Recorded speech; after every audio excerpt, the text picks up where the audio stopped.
just out to dinner with my high school friend and his mom, and it was a pleasure hanging out with this woman and just reminiscing. And it wasn't even that she and I knew each other that well back when I was a kid, but she remembered me and I remembered her, and just the having that old time in common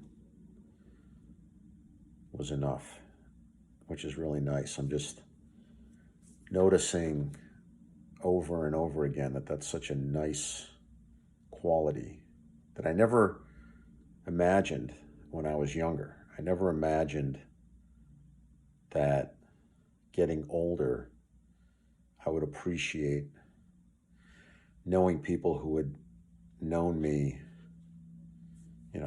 almost my whole life. I guess you can't appreciate that when you're younger. You don't have perspective, but it really is one of the best things right now. It's just such a good feeling. I so enjoy hanging out with this guy. And we weren't best friends in high school. I didn't really have best friends, or even the people I considered to be best friends looking back I wasn't as good a friend to them as I thought I was.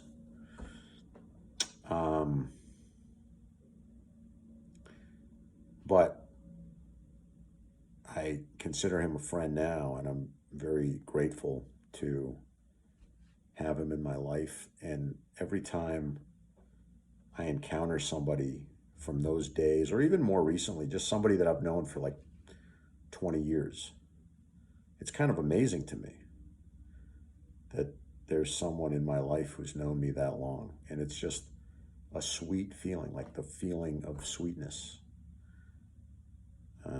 It doesn't even matter like if we liked each other or if we got along. It's almost even better if we didn't get along. Like in the sense that like it's all water under the bridge. It just does not matter.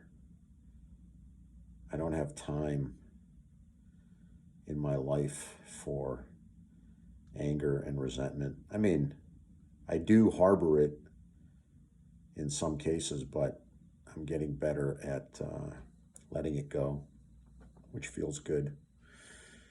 We don't need it nearly as much as we tell ourselves we need it. And whenever you let it go, you realize how much you didn't need it. And we talked about old times a lot, and how much life has changed.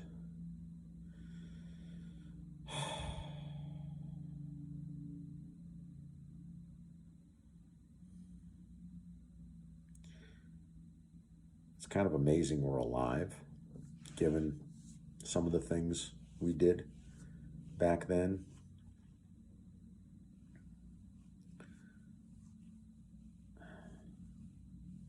I wonder if kids go through similar things today. They probably do, even though we live in a safer society, or a society that's more focused on safety. I don't know if the society itself is safer. I don't think the society itself is emotionally safer. Not that it was that safe back then. And we talked about that. The society we grew up in was emotionally unsafe in the sense that people who were considered different, which everybody's different, but people who were labeled as different were hazed or ostracized. Things didn't get talked about. Like there was probably a lot of, there was definitely a lot of drinking where I grew up, I was not a big drinker, mainly because I was scared of everything, but we definitely had some heavy drinkers and heavy partiers, and a lot of drunk driving going on.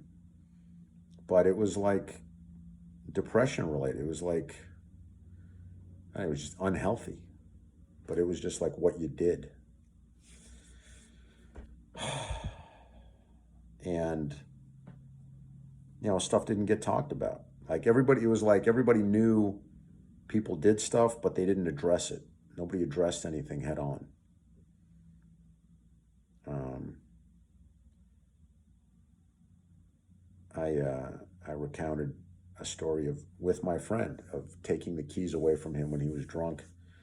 And if I hadn't done that, we probably all would have died that night. And that was like a big deal to me. I remember how like stressful that confrontation was to me. But, you know, there are a lot of those conversations that don't get had and people die. And I wasn't a brave person, but that night, for some reason, I found courage. Um, and so, the society we live in today is a reaction to that. And just like, things didn't get talked about then, maybe today too much is talked about, but it's not healthier. That's the thing. Like the society we're in today is not healthier. It's just different. It's extreme. It's extreme in a different way, and we need to find the middle. We never found the middle, or maybe we just went right past it, but we need to find the middle because that's where the health lies.